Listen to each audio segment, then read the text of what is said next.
Kaya kung kayo ay magpapa-PMS, dapat basahan ng scanner ang inyong mga sasakyan using ang data stream. Kasi kung hindi magagawa yon, mamimiss out nyo ngayon yung mga dapat ayusin sa inyong mga sasakyan. Hanggat maaari, yung shop na pupuntahan nyo may scanner. Kasi doon sa scanner, malalaman talaga yung operations ng makina mo. Kung meron ba diyang pumupula, meron ba diyang nagkakaroon ng problema, at ma-address kagad yung mga issues na yon, at isama nyo yon doon sa inyong pag-PMS. Mga kapatid, magandang hapon po sa inyong lahat. Ito po yung minivan na umabot po ng 570,000. Sabi ko nga doon sa nakaraang vlog ko, kung 570,000 na yon, aayusin ko pa yung transmission nito. Kasi nga po, hindi po kumakambyo. Baka abutin na to ng 600,000. Sana naman, wag pong ganun na mangyari. Pero good news sa may-ari nito, mukhang natsambahan na naman ni Autorans yung problema. Kasi nung ito'y nasa lifter, at inayos namin yung stock up na gulong sa hulihan, ay mukhang nadali na, natsambahan na yung problema. Kaya ite-test drive muna namin ngayon, at kapag okay na po sa test drive, hindi na lalaki ang gastos ng may-ari nito dahil hindi na tayo mag-overhaul or magre-rebuild ng transmission. Yung mga pang-ilalim na lang ang ating mga ayusin pa dahil talagang sobrang dami ng kalampag. Pero yung sa manibela, hindi ko yan maayos kung hindi magpapalit ng rack and pinion na local. No, yung standard na pang-Pilipinas ang gagamitin niyang rack and pinion. Samahan niyo po ako, mag-test drive muna tayo diyan po sa lugar ng Maya Alta. Nagulat si Weng kasi yung liko sobrang dami. Ayan, tulad yan. Kakanan lang tayo, tingnan mo kung ilan ng liko niyan. Okay. Sa? Dalawa. So babalik ka kayo ng dalawa. Kaya delikado kung hindi mo kabisado, no? Kung merong bigla na sasalubong sa'yo, hindi ka makakaiwas. O tapos nagkakamali siya sa wiper. Ang signal nandito. Oo, yan. Oo, mali. Taas mong todo. Yun. Sana ay okay na to. Sana kumakambyo na para lumigaya naman yung may-ari nito na nandyan sa Mindoro. Kapag napanood nyo po yung vlog na to at okay na pala tong minivan, naku, sigurado pupunta na kagad dito sa Antipolo, yung may-ari po nito. Hindi ko kasama si Tony ngayon, hindi pumasok kasi holiday. Alam mo, maraming nambaba sa akin kahapon. Kasi sabi ko kay Tony, tabi ka nga, alis ka nga dyan, taba, alis ka nga dyan. Nagbibiruan lamang po kami. Kasi nga sabi ko doon sa may-ari nung sasakyan, sabi ko, ma'am, meron akong ipapakita sa'yo, hindi alam ni sir. So ganun lang naman kami magbiruan, pero hindi po ganun talaga ugali ko. Naku, kung alam nyo lang mga kapatid, itong mga staff namin, mga mekaniko namin sa Autorans, spoiled po lahat yan. No? Hindi po yan naaapi. Hindi na rin nangangamoy yung gasolina. Dati pag dinrive mo to, nangangamoy yung gasolina. Ayun, kumambyo na, no? Dati hindi kumakambyo yun. Pero daming kalampag talaga. Makalampag yung sasakyan. Saka ganang manak mo ngayon. Oo. Ang daming ikot yan. Tingnan mo, daming ikot sa dalawa, tatlo. Balik ko yung tabi. Kasi kung mabagal ang kamay mo, babanggain mo to. 40, 50 na yan, no? Dati pag umabot sa 50, ganun. Shift na siya eh. Nag-shift na? Okay na, maganda na. Saka hindi nagagalit ang makina. Alam niyo mga kapatid, dito galing ng Cavite, doon ginawa. Ba't hindi nila nakita na stack up yung isang gulong? Yun ang naging dahilan kung bakit ayaw kumambyo nito. Tapos nagpalit pa ng transmission. Stack up lang pala yung isang gulong. Kasi all-wheel drive to no, full time to. Kaya kung halimbawa may isang gulong dyan na mag-stack up, apektado niya lahat. Okay na to, Weng. Yung kalampag na lang, sobrang ingay. Pasok tayo. Ayan na, nandito na kami mga kapatid. Natapos na namin i-test drive. Okay na ang transmission nito. Ayan.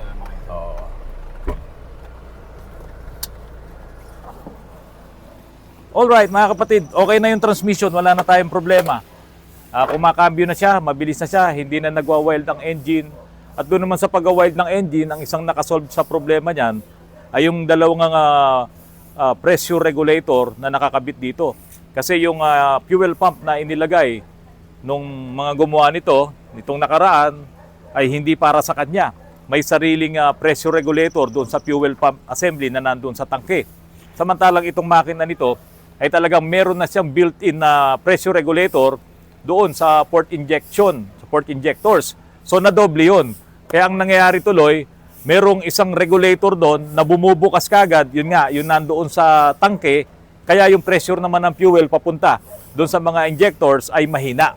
At isa pa, nagkokos pa rin siya ng pangangamoy ng gasolina kasi doon sa mga hose na nandun sa tangke ay mayroon na siyang na-break na yung plastic. Kaya sumisingaw yung gasolina doon. Isa pa rin yun sa nagpahina din ng pressure ng gasolina pumapasok sa port injectors. Okay na yung transmission. Sa may-ari po nito, kung mapapanood mo, pwede na kayong pumunta dito. Pero bukas ay ipapagawa ko rin yung mga pang-ilalim. Sobrang ingay po kasi. Baho, mga kapatid. Ang lakas ng usok, oh. Hyundai Santa Fe, kadarating lamang po nito. Nagpa-change oil lamang daw po sila, tapos ganyan na ang nangyari. Kawawa na naman yung shop, yung huling humawak nito. Tingnan mo, lakas ng usok, oh. Ayun, oh, tingnan mo, oh. Oh, parang nag-iihaw. Sige, sige, atras, atras. Alamin natin ngayon kung anong naging problema itong Hyundai Santa Fe na to. Puti yung usok. Pwede rin namang ang problema nito ay sa injectors din. Pero ang ganda ng andar, eh, oh. Hindi siya palyado. Maganda yung andar niya. At alamin natin kung ano ang pinanggalingan ng usok po na yan. Sinalangan ko na ng scanner itong Santa Fe po na ito. At nakita kagad natin yung problema doon sa usok na lumalabas kanina. Yung sobrang puti na usok. At ngayon nga po biglang nagbago ng itim. Dito nakita ko kagad sa scanner, sa data stream, na yung control deviation of the exhaust gas recirculation control 294 yung value na nagre-rehistro sa ating scanner, samantalang ang standard range natin ay negative 27 to 11.77. Sobrang laki. At yung ganitong klase ng nakita natin na reading dito sa ating scanner, ay posible po na yung EGR nito ay talagang baradong-barado, pati yung solenoid. Baka nga hindi na makapasok talaga yung hangin na fresh galing dito sa turbo doon sa ating intake manifold. Kaya ngayon, yung usok na puti kanina ay dahilan dahil hindi na maganda yung mixture ng ating air and fuel dahil yung ating intake manifold ay baradong-barado na ng soot, mga carbon. So i-check natin ngayon itong ating intake manifold kung ito ay punong-puno na ngayon ng carbon. Ngayon yung EGR po nito ay nandito. Hindi pa nagagalaw itong makina. Kasi nabili po ito ng may-ari doon sa boss niya. So ito ay sasakyan ng kumpanya. Papaandarin ko ngayon to. Tignan natin kung yung nare-read ngayon natin dito, no? Tulad nito, ayan, no? Nagpabago-bago din siya kasi naka-on naman po yan. No? Pag pinaandar natin ngayon, tignan natin kung magbabago yung ating reading.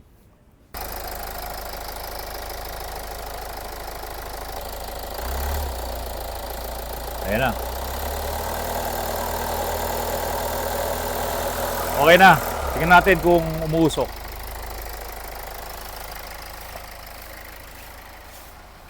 Sige nga, revolution mo nga.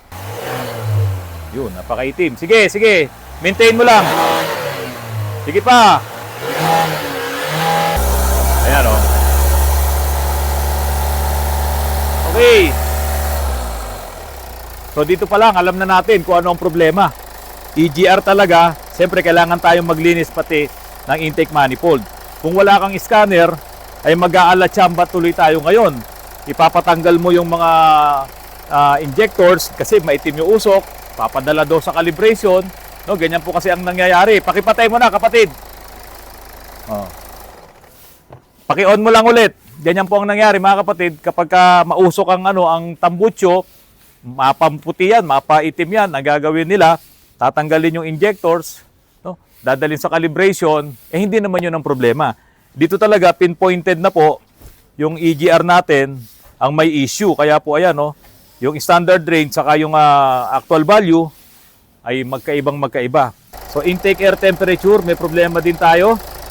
Sa map, i-check natin yan. Baka marumi na rin yung map sensor nito.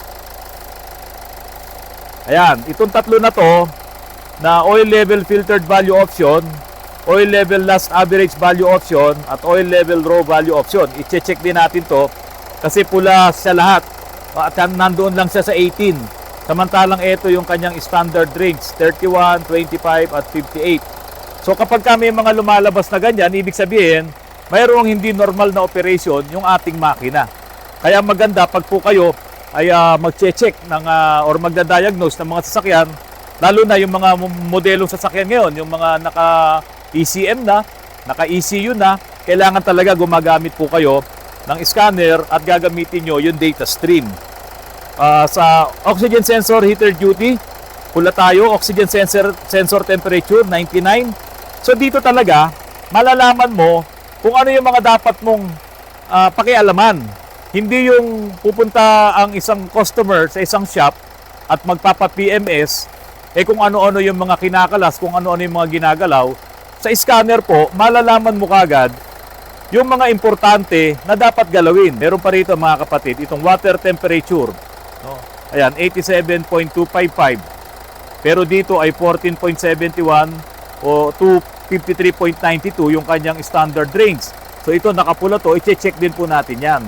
Kaya kung kayo ay magpapa-PMS, dapat basahan ng scanner ang inyong mga sasakyan using ang data stream.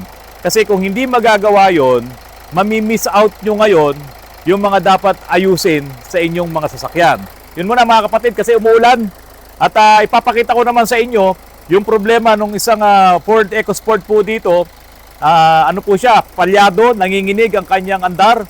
Ipapakita ko po sa inyo sa pamamagitan po ng scanner kung paano natin matitrace ang problema nito pong Ford EcoSport po na ito.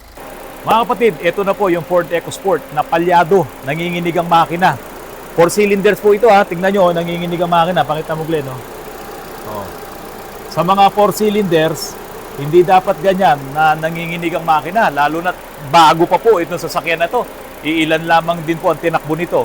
Ngayon, kung magpapagawa kayo sa mga shops, sa mga kilala nyong mekaniko, kapag ganitong nanginginig ang makina at wala silang hawak na scanner, baka kung ano-ano ang mga papapalitan nila. Ikaw Christian, ikaw bagong mekaniko, wala kang scanner. Kapag nanginginig ang makina, anong unang-una mong sasabihin sa customer mo na kailangan palitan or i-check? Pagka ganyang issue po, yung problema na ganito, ang unang i-check yung Spark plugs. Spark plugs. Ano pa? Ignition coil. Ignition coil. At yung injector. O paano mo ma-check injectors wala ka namang scanner? Sa pamamagitan lang po ng pag sa mano-mano. Mano-mano, tanggal kabit. Bubunot tayo ng Ngayon, paano kung wala kang ang scanner tapos nagpabili ka ngayon ng 4 na spark plugs? Nanginginig pa rin. Nagpabili ka ngayon ng 4 na ignition coil. Nanginginig pa rin. Magpapabili ka ba ng 4 na injectors? Hindi po. Hindi. Paano kung wala kang injector tester? Di ba? Kaya ang nangyayari, tsamba-tsamba. Kaya sabi ko sa inyo mga kapatid, kung kayo halimbawa magpapa-PMS kayo ng mga ganitong klaseng sasakyan, yung mga modelong sasakyan ngayon, ang PMS, hanggat maaari, yung shop na pupuntahan nyo, may scanner. Kasi doon sa scanner, malalaman talaga yung operations ng makina mo. Kung meron ba diyang pumupula, meron ba diyang nagkakaroon ng problema, at ma-address kagad yung mga issues na yon at isama nyo yon doon sa inyong pag-PMS. Ngayon, ito Christian, dahil sa gumamit tayo ng scanner, nakita natin ngayon kung ano ang problema nitong Ford EcoSport po na ito. Tama ka, yung huling sinabi mo, may problema ang injectors. Kasi dito po sa fuel injector, yan, phase cylinder, so isa lang ang hindi talaga gumagana dito doon sa 4 at yung injector number 2, cylinder 2. Ayan meron ka makita 253, 512, 251, 253. Ngayon, Christian, ano yung mga number na yon? Ito kasi degrees, Christian. Ay, degrees. Degrees yan. Tingnan mo, standard range. 300 degrees yan. Ilang degrees ba ang complete cycle ng 4-stroke engine? Ilang degrees? Nag-iisip si Christian, no? Ilang degrees? 4-stroke engine. Ano yung mga strokes? Intake, stroke, intake, exhaust, stroke, compression, power, at power. So, yung ikot ng makina, ilang degrees yung isang ikot, isang kumpletong revolution? 360. Ngayon, para makaikot talaga at makuha mo yung 4-stroke na yon, dodoblihin mo yung ikot ng makina. So, ilang degrees yung naiikot na makina sa isang complete na revolution ng stroke na yon, yung complete na proseso ng 4-stroke. 360. Hindi sa si Christian, no? Ilan? 60. Dodoblehin mo lang, iho. 700? 700. 720. Ngayon, kaya ito, Christian, pumupunta rito sa 512, no? Doon na siya huminto. Ito, 512 degrees yan. So, dapat, ito ay katulad lang din yan na naglalaro-laro dyan sa 254, 252, 253. Kaso, ang problema sa kanya, nag-stuck na siya doon sa 512 degrees. So, itong ating injector dito, hindi na siya nagko-close open. Possible yun. Patay na siya, sir. Patay na siya, hindi na siya gumagana. Buga lang siya ng buga ng gasolina. Kaya dito, Christian, bukas i-check mo to. Tingnan mo ngayon yung spark plug nito kung basa. Kapag ka ang spark plug doon sa cylinder number 2 ay basa, hindi talaga siya halos nakakasunog. Kaya ganyan na nangyayari. Para kang naka 3 cylinders ngayon na Ford Fiesta. Na mga Di ba ano, yun? sir, Mirage. O, Mirage. Di ba yung Ford Fiesta, 3 cylinders lang to. So ngayon ito, hindi talaga gumagana yung cylinder number 2 na injectors. Pwede mo bang hugutin yung socket ng cylinder number 2? Tignan natin kung magkakaroon ng problema. Sige, bunutin mo. Halos ganun pa rin ang takbo ng ating makina. Halos hindi nagbago. Huwag mo na ibabalik. Oh. Hindi siya nagbago, pero yung tatlo, Christian, gumagana pa rin. No? Gumagana pa rin. Okay? Pero yung isa, fuel injector phase cylinder number 2, ganun pa rin, 512. Ibalik mo ngayon. So, pakita mo, Glenn. Babalik yung sakit. Okay? Balik mo. Walang naging pagbabago. Ha? Pati dito sa andar, walang naging pagbabago. So, ito, justified yung thinking mo na may problema na injectors. At dito, sa pamamagitan ng scanner, hindi ka na ngayon mag-aalatsamba dun sa 4 kasi nakita mo na yung number 2 ang may problema. Doon sa 512 degrees, na-stuck na dun yun. No? Naka-open na palagi yung injectors mo, hindi na siya gumagana ng maayos. Puro lang siya buga. Oh, 'di ba intake stroke? Yung intake stroke, 'di ba, hihigop muna. Pag higop, bababa ngayon yung piston. 180 'yon. Okay? Pag angat niya ngayon, 'di ba, yun naman yung compression stroke. Okay, 360 'yon. Pagbaba ulit noon, yun yung power.